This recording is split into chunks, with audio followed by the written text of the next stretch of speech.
Francis Schaeffer tells a story about a hiker in the Swiss Alps that was lost.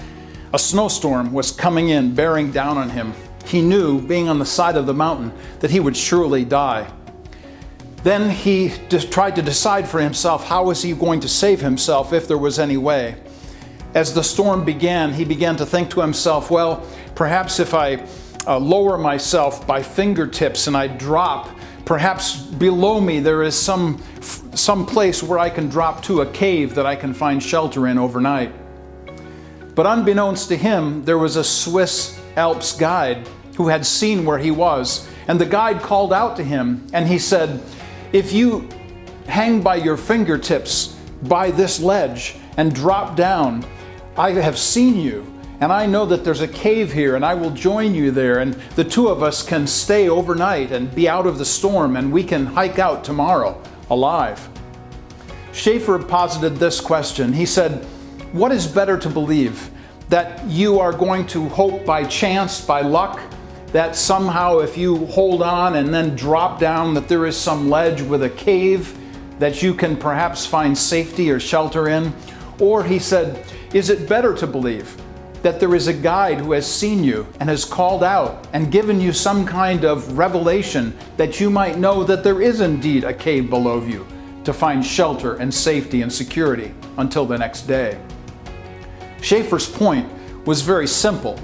Either you believe that there is someone who is alive and is a personal, eternal creator who has spoken to you, or you believe all of life is chance. And so I've given this kind of concept here in our overview just to give a simple understanding of it. When we think about our faith, our worldview, the difference between a revelatory word from God, that there is a place of safety and salvation for us, or one of luck and chance, we have these two options. For the humanist believes that there is a world, but that there is no outside understanding from this world, that what we see is what we get, that this world is all that there is.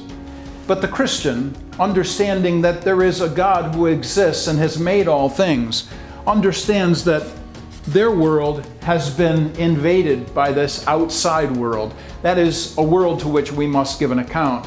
It is this belief, this worldview, that then propels us to understand that ideas do indeed have consequences, and that these consequences then frame how we think about life.